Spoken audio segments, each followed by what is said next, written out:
Alors, bonsoir à tous et à toutes. On va baser le shiur de cette semaine sur un texte du Zohar de la paracha de cette semaine, qui est avec une Gemara. Alors, on va partager l'écran pour commencer avec ce Zohar, qui est donc sur la paracha de Pinchas. Un instant. Voilà. Donc, le Zohar nous dit la chose suivante. Amar Rabbi Shimon. Rabbi Shimon nous dit la chose suivante. Man nepatach petra yema. Comment est-ce qu'on va commencer? Rabbi Lazar nous dit la chose suivante. Et nous, on a appris Kol man amar tela David b'chol yom. Toute personne qui dit tela le David chaque jour, tlat zemnin 3 fois, hiyu ba al min da'ate. Il a olam haba. Il est ben olam haba. Okay? Et c'est en fait, donc ça c'est sur le Zohar dans Parashat Pinchas. Rabbi Shimon, on a Rabbi Lazar. Et donc il nous dit, on a 2 fois, on va continuer un peu. Vahit Martama nous dit la raison. Il begin parnassa muzan chol almin. Si c'est juste pour la parnassa du monde, on a besoin de le dire 2 fois par jour.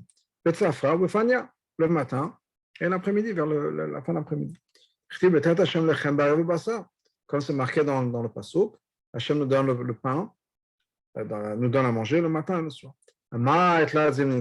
Pourquoi est-ce qu'on dit ça 3 fois par jour? 2 fois par jour, c'est pour la nourriture du monde, des gens dans le monde.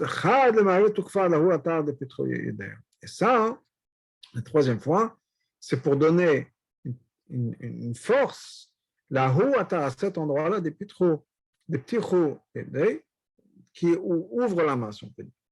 Okay? Donc, qu'est-ce que le Zohar nous dit? On va arrêter de partager pour l'instant. On va revenir un peu après la Gemara, parce que la Gemara dit la même chose aussi. Et c'est intéressant ce que la Gemara dit, la différence, etc. Le Zohar nous dit la chose suivante. Toute personne qui dit Télé le David 3 fois par jour est bien dans la main.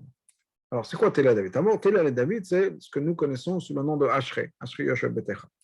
Mais dans le Sido, pas dans le Sido, dans les Tilim. Si vous regardez dans les Tilim, le chapitre, le Perek Kouf Memhe, commence avec Télé le David.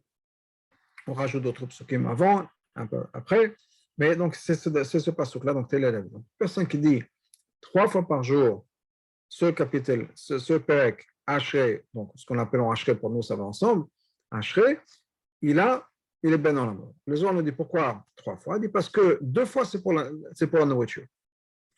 Pourquoi est-ce qu'il y a le rapport entre les 2 fois et la nourriture? Parce que la même chose est, on va en parler, mais c'est pour la parnassa. En particulier, on verra l'agma, je m'avance un peu, mais l'agma nous dit parce que c'est marqué dans le passage, on demande à Hachem d'ouvrir sa main et de donner la nourriture. Donc le Zohar nous dit, les 2 fois pour lesquelles on dit, c'est effectivement pour que Hachem ouvre sa main et nous donne nous donne à manger. Ça, c'est pour 2 fois. Pourquoi? Parce que Hachem, dans le Midbar, dans la Parashat Pinchas entre autres, qui nous dit quoi? Que Hachem nous donne à manger, le matin il y avait la manne, et le soir il y avait la viande. Donc 2 fois par jour, Hachem nous donne à manger. Donc on demande 2 fois par jour que justement on puisse savoir que la main s'ouvre. 3e fois, ce n'est pas pour la parnassa. 3e fois, nous dit le Zohar, c'est pour accomplir cette chose-là, qui est de pouvoir donner la force à la main de s'ouvrir.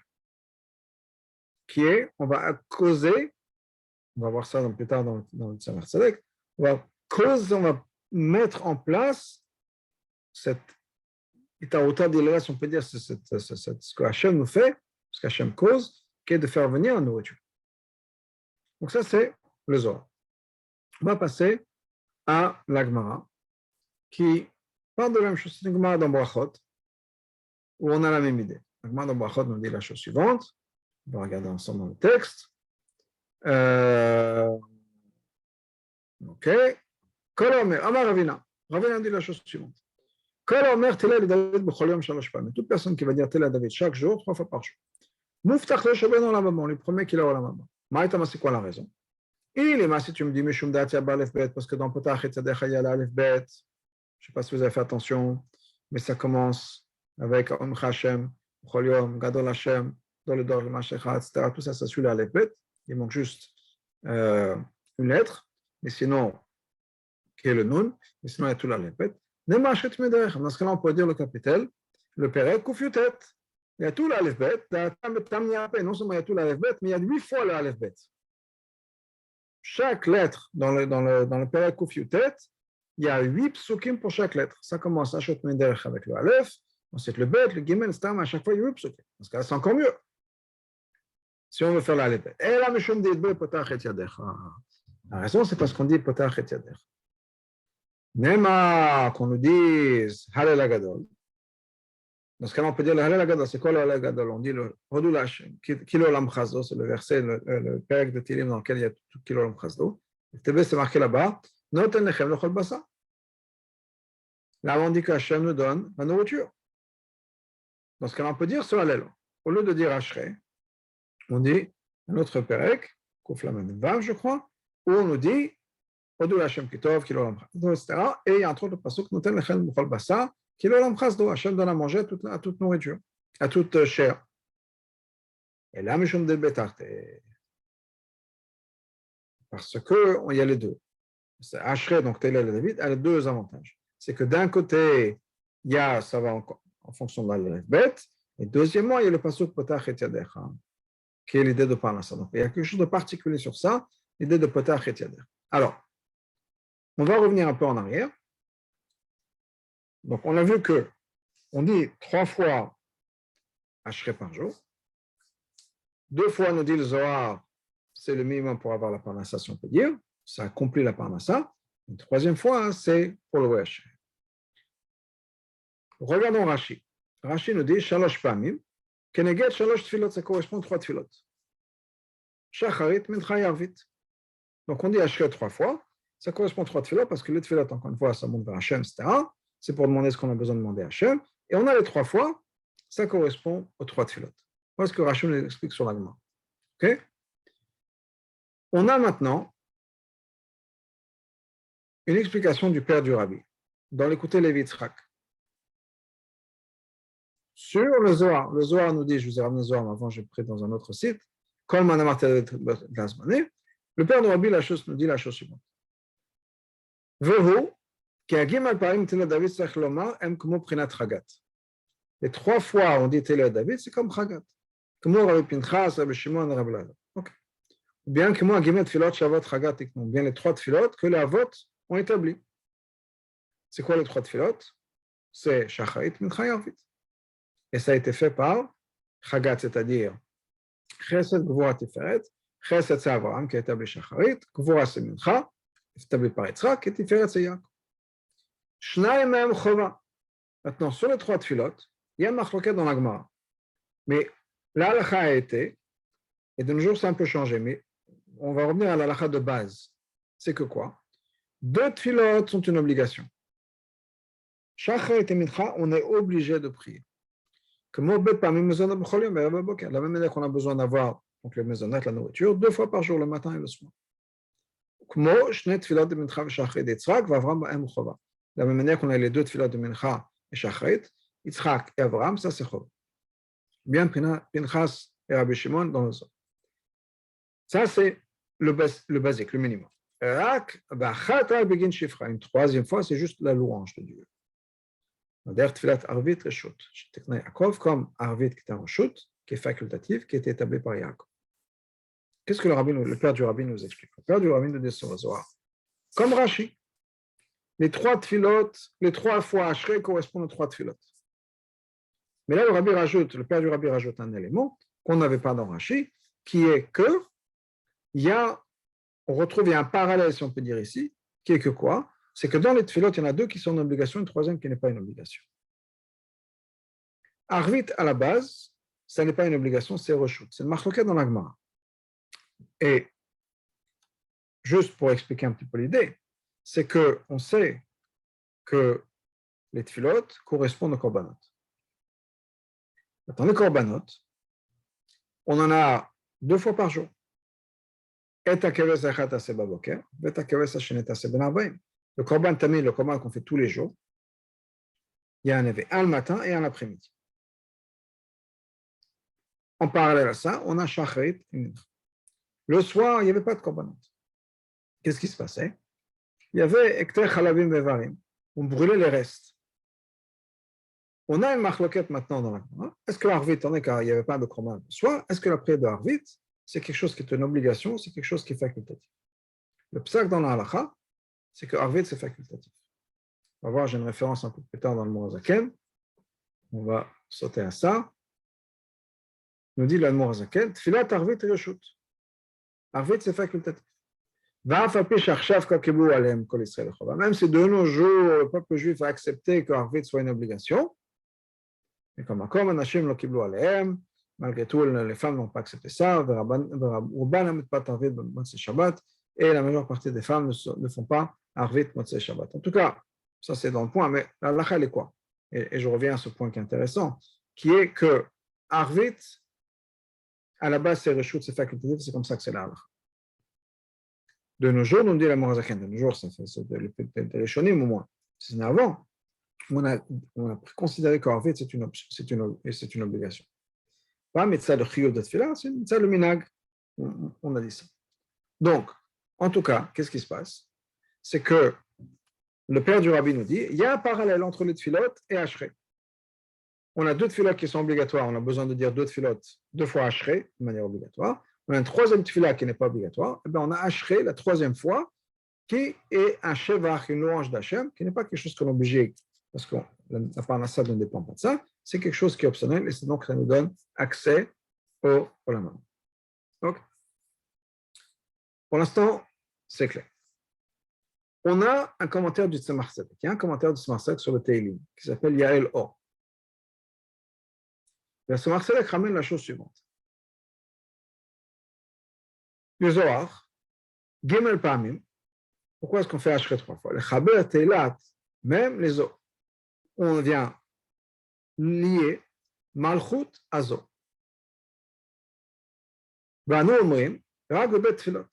Et nous, on le dit uniquement dans notre tfilot. Parce que on suit l'opinion qui dit qu'Arvit c'est Reshut,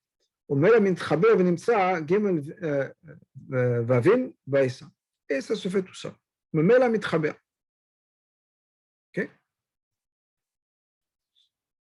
On ne va pas rentrer dans plus de détails pour l'instant. Mais qu'est-ce que le Tzemach Tzedek nous dit?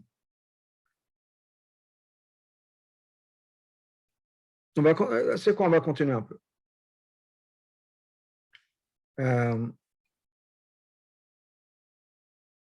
Juste essayer de chercher, de minimiser la ligne.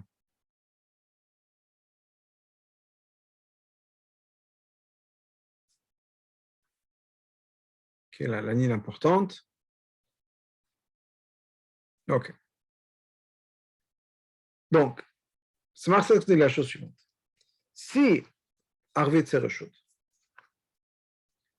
dans ce cas-là, on ne va pas dire le Ashrei 3 fois.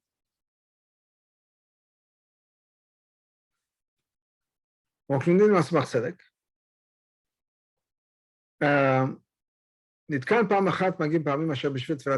une des fois, c'est pour Arvit. Si Arvit n'est pas Shach le soir, qu'on ne disque pas deux fois, qu'on disque deux fois, Ashrei. OK? Et donc, nous dit le Tzemach Tzedek, quand c'est marqué dans la Gemara, qui ont dit Ashrei 3 fois, c'est d'après l'opinion qui nous dit que Arvit est une obligation. Et d'après cette opinion, on devrait dire Ashrei avant Arvit, comme on dit pour Shachrit. Mais pour nous, qui tenons que la halakha c'est qu'Arvit c'est facultatif, on ne dit pas Ashrei avant Mariv. Mais malgré tout, on le dit le matin. Qu'est-ce que nous dit le Tzemach Tzedek? Le Tzemach Tzedek dit la chose suivante. Quand c'est marqué dans la Gemara qu'on fait Arvit, on fait Ashrei 3 fois, c'est d'après l'opinion qui nous dit que Arvit c'est une obligation. Mais d'après nous, d'après la halakha qui nous dit qu'Arvit c'est que Reshut c'est uniquement facultatif, on n'a pas besoin de faire Arvit 3 fois. Ne pas non pas faire Arvit 3 fois, c'est-à-dire Ashrei 3 fois. On peut dire Ashrei que 2 fois. Et on a Olam Haba. Ah, on fait une 3e fois, c'est une bonne chose. Il y a une raison. Mais pour être ben Olam Haba d'après le Tzemach Tzedek, d'après la halakha qui est qu'Arvit c'est un Reshut, la manière qu'on n'est pas obligé de faire Arvit, on n'est pas obligé de faire Teilat David une troisième fois pour avoir Olam Haba. Et c'est ce que le Tzemar Tzedek nous dit. Donc il y a un point de contention entre le Tzemar Tzedek et le père du Rabbi. Le père du Rabbi nous écrit clairement que la raison pour laquelle on dit 3 fois Ashrei, ça correspond à 3 tfilotes. Et la manière qu'il y en a 2 qui sont obligatoires, on a 2 Ashrei qui sont obligatoires dans le sens où on en a besoin pour la parnassa, on ne peut pas faire ça.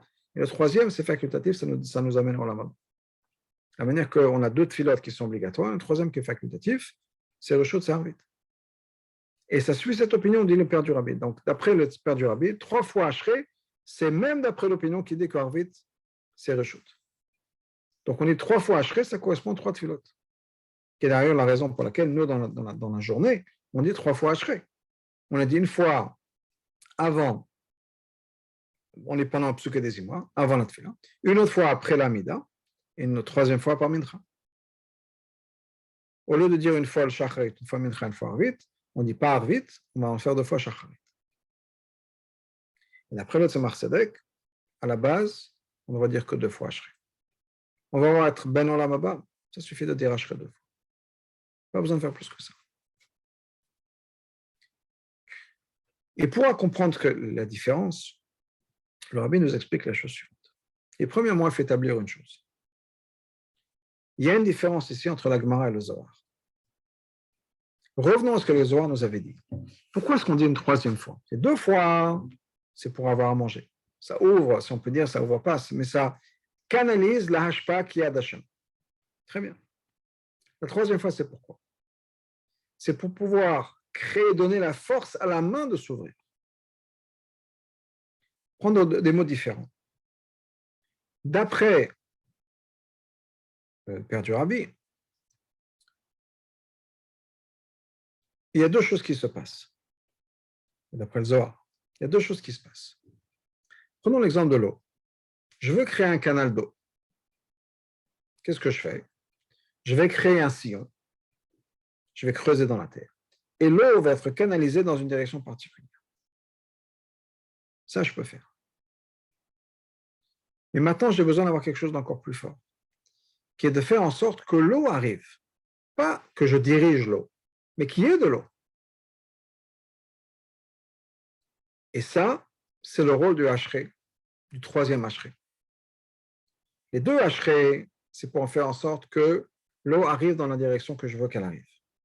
Que la parnassa, que la nourriture arrive vers moi, que ce soit l'ivracha. Mais j'ai besoin de quelque chose d'encore plus fort. Et là, il y a une différence entre la Gemara, entre le Niglé et la Kabbalah et le Pnimiut. D'après le Niglé, ce que le Tzemar Tzedek nous dit, on ne peut pas accomplir ça. Un être humain n'a pas la force de créer cette hashpa, de faire, dans le mot de Kabbalah, de faire ce yichud zone, si on peut dire, qu'est-ce que le Tzemar Tzedek nous dit. On n'est pas capable de créer l'eau. On peut diriger l'eau. On ne peut pas créer l'eau. Donc, s'il y a déjà une hashpa qui vient de Hachem, on peut la canaliser. Mais de faire en sorte que les portes du ciel s'ouvrent, si on peut dire, on n'en est pas capable. C'est quelque chose qui vient d'Hachem. Après le Zohar, qui est Pnimiut Torah, qui arrive dans un endroit plus profond d'Hachem, on est capable de faire ça, et donc on va dire Ashrei 3 fois. 2 fois pour canaliser, 1 fois pour même créer cet hashpa-là. Mais ça a besoin d'être expliqué de la manière suivante. Donc, rentrons un peu plus dans les détails de ce que je dis. Clairement,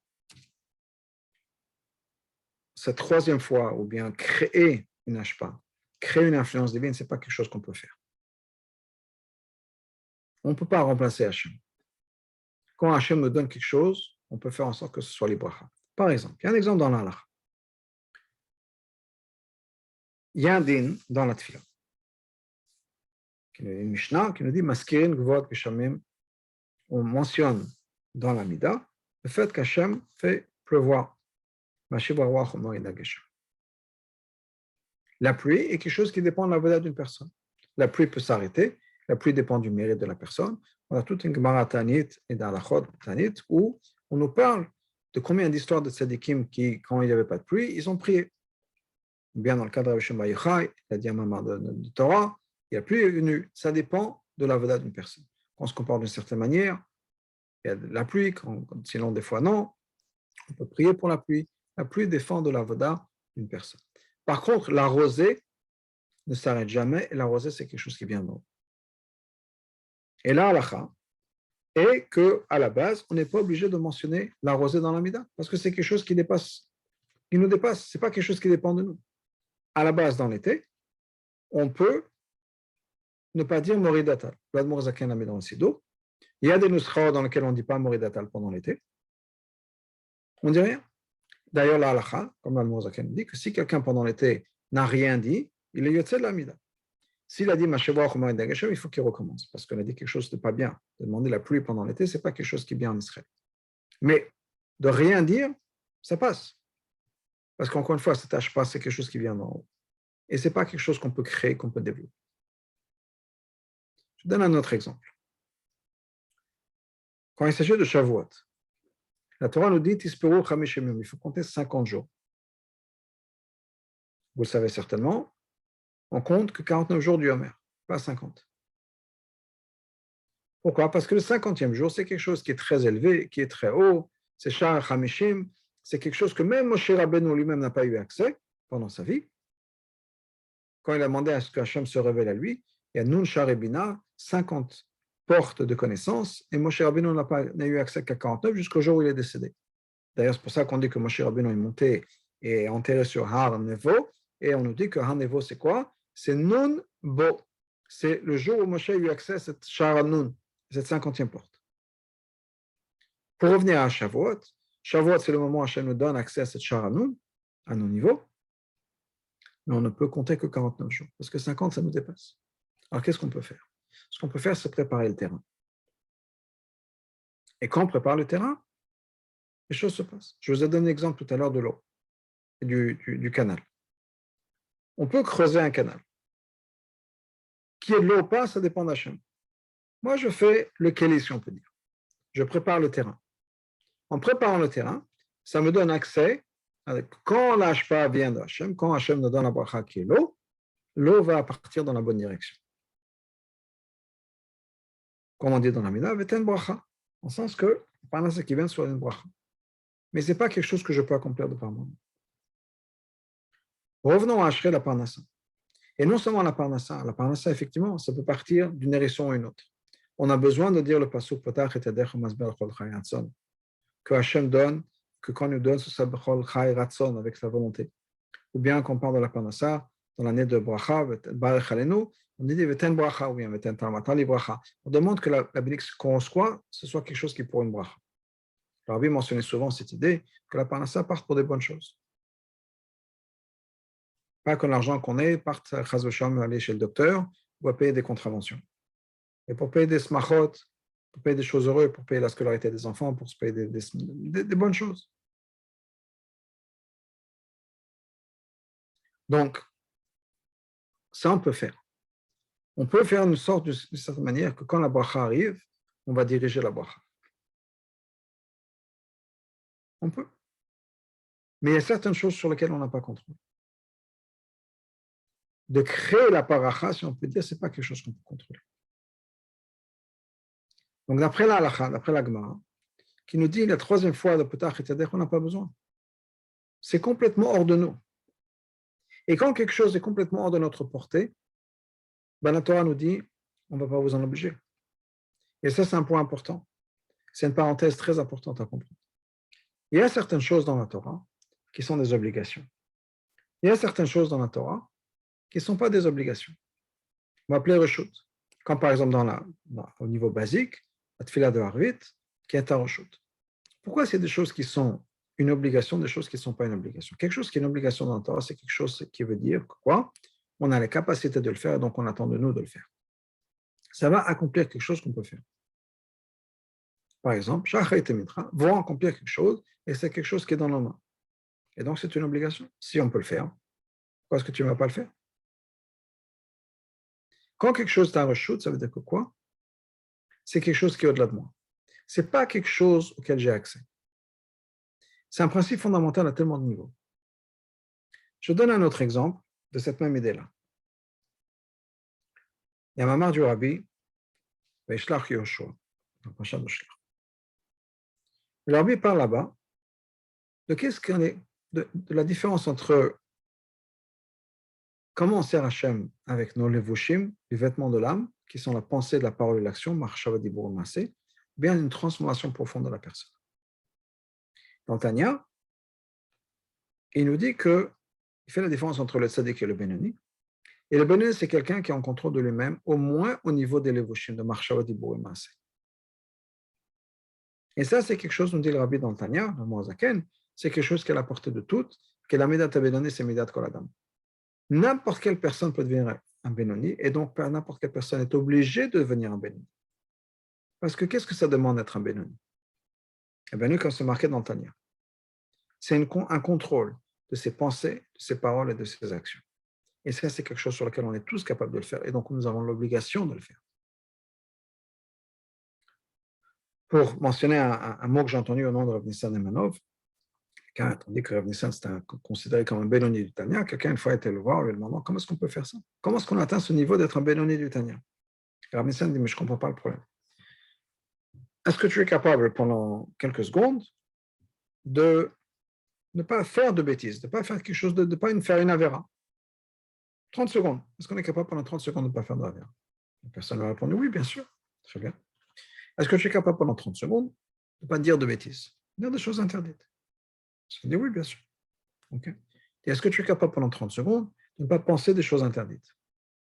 Il a dit, oui, je peux. Il a dit, voilà, c'est tout. Tu peux être un benoni. La seule chose qu'il faut faire, c'est que les 30 secondes, il faut les renouveler, et les renouveler, encore, et encore, et encore. Mais il n'y a rien d'impossible dans ça. Il ne s'agit pas, on ne nous demande pas de faire quelque chose qui est hors de notre portée. C'est absolument dans notre portée, et donc c'est une obligation de l'être. Comme l'allemand Azaken dit dans Tanya, on a un chevoie, on a fait une promesse, t'es tzaddik, de se comporter comme un tzaddik.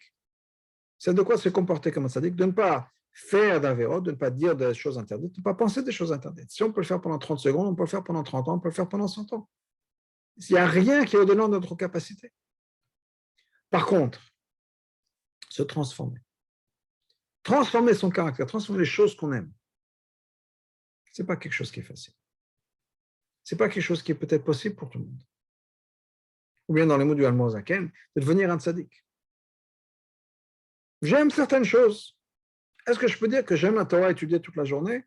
Non, pas nécessairement. J'aurais peut-être que j'aime d'autres choses à faire. J'aime prendre du temps pour moi, j'aime lire un livre, j'aime manger, j'aime dormir. Même si je ne le fais pas, même si je me force. Mais j'aime. C'est des choses qui me font plaisir. Et peut-être que pour moi, étudier la Torah pendant 18 heures par jour, c'est quelque chose qui m'ennuie, qui me barre. Mais même si j'étudie la Torah 18 heures par jour, mais je le fais uniquement pourquoi? Parce que pour avoir Olam Haba, parce que pour mes connaissances, pour n'importe quelle raison. Est-ce que je le fais purement par amour pour Hachem? Pas nécessairement. Parce que moi, j'aurais préféré des deux choses qui sont mes intérêts. À partir du moment où il y a quelque chose d'autre qui m'intéresse, à part Hachem, je ne suis pas un tzaddik. Donc, si d'un côté, même si encore une fois, je ne le fais pas, mais mes préférences auraient été, si j'ai une heure devant moi, j'aurais pu me reposer, j'aurais pu manger, ou j'aurais pu étudier. Pas au niveau de l'action, mais quelles sont mes préférences? À partir du moment où ma préférence était j'aurais bien voulu me reposer, j'aurais bien voulu manger, ou un truc comme ça, ou lire un livre, je ne suis pas un tzaddik. Comment transformer ça? Comment transformer ma préférence? Pas que je le fasse, je peux me forcer à le faire. Ça, c'est au niveau de l'action, c'est au niveau du Benoni, c'est faisable. Mais comment est-ce que je peux transformer mes envies? Et quelqu'un, peut-être toute sa vie, il aime la musique non juive. Bon, il a arrêté d'écouter parce qu'on a dit que c'est pas bien. Mais est-ce qu'il peut se forcer à ne plus aimer? C'est pas facile du tout. Donc, ça, c'est quelque chose qui peut être hors de la portée de quelqu'un.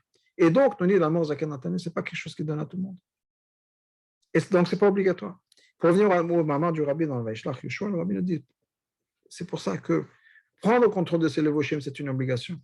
On est obligé de se comporter comme il faut, d'agir au niveau de l'action. L'action, c'est quoi? Penser, parole, action. Oui, penser, parole, action. C'est une obligation qu'on a. Quand c'est marqué dans le pasuk, au niveau de l'action, c'est quelque chose que nous sommes obligés. C'est quelque chose qu'Hachem attend de nous.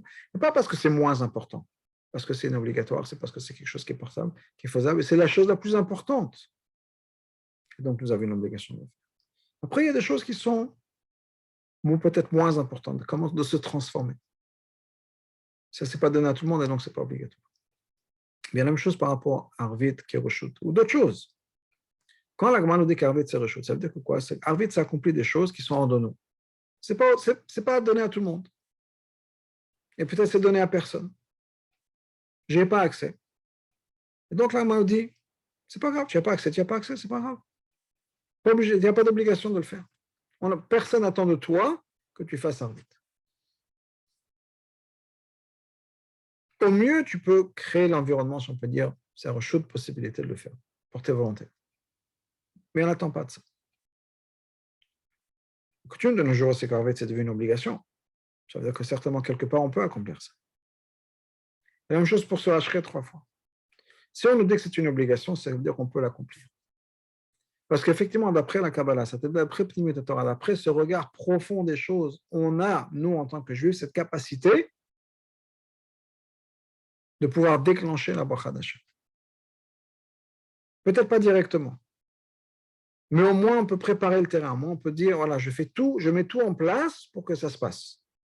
Comme Shavuot, je vais compter le Homer pendant 49 jours. Je ne peux pas compter 50, ça dépasse au-delà de moi. Mais je peux faire en sorte que je vais compter les 49 jours et me préparer. Et quand il s'agit de ça, je veux dire, ce n'est pas dans les détails, c'est pour moi. J'ai entendu une histoire aujourd'hui. Il y avait un monsieur en Californie qui a été éduqué juif, qui ensuite a un peu abandonné tout ça. Et pendant sa lune de miel, il est parti en Grèce et malheureusement, lui et sa femme ont eu un accident de voiture. Sa femme était à moitié paralysée et ils sont partis, donc on les a ramenés, ils étaient en Europe, on les a ramenés en Californie par avion ambulancier et elle était à l'hôpital et le shaliach là-bas, le Rav Shlomo Kounin, l'a vu à l'hôpital, il lui a dit il faut écrire au rabbi. Elle a commencé à écrire une bracha au rabbi, il y a une communication qui s'est faite, etc. Et Baruch Hashem, elle s'en est sortie, et la guidance du rabbi, la bracha du rabbi, etc. Et elle s'en est sortie. Après que les choses se passent, les choses vont mieux pour elle, elle a dit je veux absolument avoir une yichidut avec le rabbi. Il y a le docteur qui ne voulait pas qu'elle vole, elle a quand même pris l'avion, et on lui arrange une yichidut avec son rabbi, donc son mari va avec elle, ils arrivent au 770, et donc il parle avec le Rav Goner, et le Rav Goner lui dit voilà comment ça va se passer, etc. Il dit au mari, on ne parle pas au rabbi directement, écris sur un bout de papier ce que tu as demandé au rabbi, et tu le donnes au rabbi lira, et c'est comme ça que la conversation va commencer.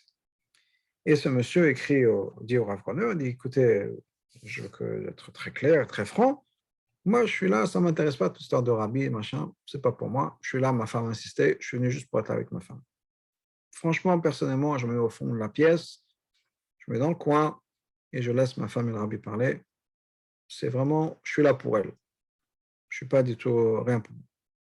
Bon, voilà, on dit écoute, écris dans ta lettre ce que tu veux. Et ta question, ce que tu veux. Bon, il l'a fait quand même. Il rentre à Echidot, donc le mari et la femme. Il prend le papier du mari, de la femme. Le mari se met en retard, en recul, pardon, en arrière.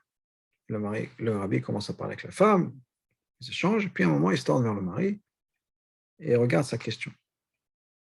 Il est la question. C'était quoi la question? Pourquoi est-ce qu'Hachem, qui est si grand, s'intéresse à tous les détails? Chaque mitzvah, il y a tellement de détails, de trucs qui ont l'air sans aucune importance, aucune signification. Pourquoi est-ce qu'Hachem fait attention à tous ces détails-là? Qu'est-ce qu'il en a à faire? Le rabbi lui dit, je m'excuse, mais je ne comprends pas votre question. Alors, il connaissait le yiddish, il dit, bon, peut-être que le rabbi, c'est comme d'autres rabbins chassidiques qui ne parlent pas l'anglais, je vais traduire en yiddish. Donc, il commence à répéter sa question en yiddish. Le rabbi, non, j'ai compris les mots, je comprends l'anglais, mais je ne comprends pas ce que vous dites, quel est le sens de votre question. Mais tout ça, c'est pour nous, ce n'est pas pour Hachem. Hachem nous aime. Hachem veut qu'on se connecte avec lui. Et étant donné qu'il veut qu'on se connecte avec lui, il nous a donné 613 options, moyens de se connecter avec lui. On a 613 opportunités toute la journée pour pouvoir se connecter avec lui. Donc, ce n'est pas des détails. Les détails, c'est des opportunités. C'est pas, est-ce que c'est important de savoir comment est-ce qu'on va faire les lacets des chaussures, par exemple. Hachem dit, même quand vous allez faire vos chaussures, vous avez un moyen de vous connecter avec moi. Quand il a entendu ça, il a dit, ça m'a changé ma vision du judaïsme, ça a changé ma vie. Mais ce que je dis, c'est que des fois, on a besoin de faire les choses de manière différente. Donc, ce n'est pas qu'on peut accomplir certaines choses. On peut mettre en place cette relation avec Hachem. Et quand on met en place cette relation avec Hachem, il y a des choses qui se passent. On permet à cet Hashpa, on permet à cette révélation d'Hachem de venir avec nous dans notre vie. Et c'est ce que Rami nous explique par rapport à cette idée-là, 3 fois Télé David, que d'après la Kabbalah, après Pnimut Torah, on a un certain moyen de se connecter avec l'essence même d'Hachem. On n'a pas l'essence d'Hachem dans ce niveau-là, mais à un niveau plus élevé. Donc, ce n'est pas juste diriger, canaliser la bracha qu'Hachem nous donne. On a d'une certaine manière, de manière indirecte, et d'une certaine manière, on a une certaine influence, relation, si on peut dire, avec la bracha qu'Hachem a donnée. On peut motiver la bracha qu'Hachem a donnée, réveiller cette bracha. Parce qu'on est lié avec le plus profond d'Hachem. Et on a un certain accès avec.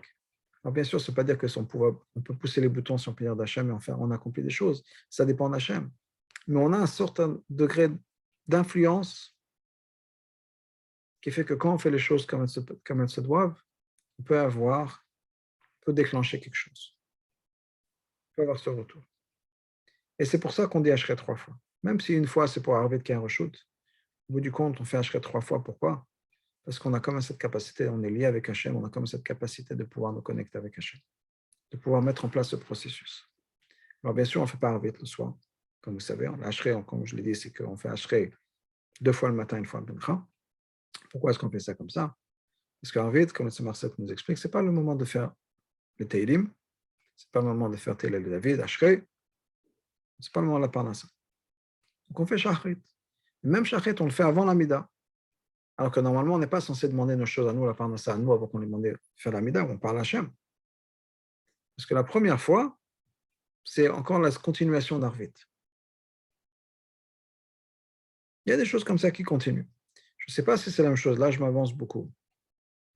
Mais quelqu'un avait demandé au rabbi, on sait qu'il y a un chitat à faire. Je crois que le rabbi demandait, d'ailleurs, le rabbi demandait au rabbi précédent si on peut faire Teilim de chitat avant la tefila. Le rabbi précédent avait répondu que Teilim avant la tefila, c'est Shayach Tikun Chatzot. C'est encore la continuation de la nuit. Et donc, Chitat, le Teilim de Chitat, ça doit être fait d'Avka après Shacharit, pas avant Shacharit. Donc, j'imagine que c'est un peu la même idée. Que si on dit Ashrei avant la Mida, c'est encore la continuation de la nuit. C'est un certain lien. Ensuite, on dit Ashrei encore une fois après la Mida. Après, on dit Ashrei avant Amincha. On dit 3 fois parce qu'on a quand même cette capacité de pouvoir créer ce lien avec Hachem, où Hachem donne la parnassa, Hachem le potach et Tadech, Hachem ouvre la main, et on a le pouvoir, d'une certaine manière, de causer de faire en sorte qu'Hachem ouvre sa main, ou bien dans les mots d'Itzmar Salek, c'est Yichud, cette union qui se passe dans le monde spirituel. Je n'ai bien sûr aucune idée de ce que ça veut dire dans nos termes à nous, mais on crée quelque chose qu'on peut aider à déclencher, d'une certaine manière, ou créer les circonstances pour que ça puisse se mettre en place. On a cette capacité. Et ça veut dire qu'on peut accomplir des grandes choses en nous. On a en nous quelque chose qui est extraordinaire. Donc il faut vraiment prendre une leçon de ça. C'est que même s'il y a des fois des choses qu'on nous dit que c'est hors de notre portée, peut-être que c'est effectivement hors de notre portée. En se comportant d'une certaine manière, on peut préparer le terrain. On peut faire en sorte que les choses se passent comme ça doit se faire. Comme l'exemple de la bracha qui est marqué à Yom Yom. La bracha, c'est quoi? C'est que ce n'est pas juste qu'il pluie, qu'il y ait de la pluie. Qu'il y ait de la pluie, ça ne sert à rien, c'est juste comme ça. Mais quand on a labouré et qu'on a planté, et que là, il y en a plus qui vient, là, la bracha arrive. C'est une bracha. Donc, on peut labourer, on peut planter, on peut prier. Et quand Hachem décide que la bracha doit venir, la bracha vient. On a un certain pouvoir de ça. J'ai vu qu'un mot du rabbi la semaine dernière qui dit qu'il n'y a pas de xéra qu'on ne peut pas annuler. De manière générale, c'est le B'dar de rabbi, de manière générale. Bien sûr, il y a des exceptions.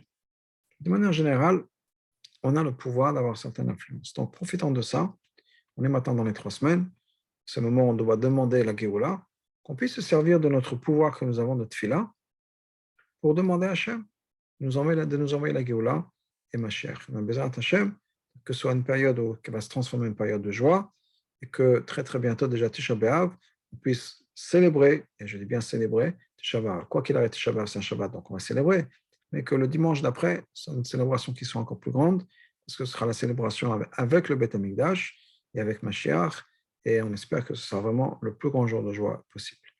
Amen. Bonne soirée.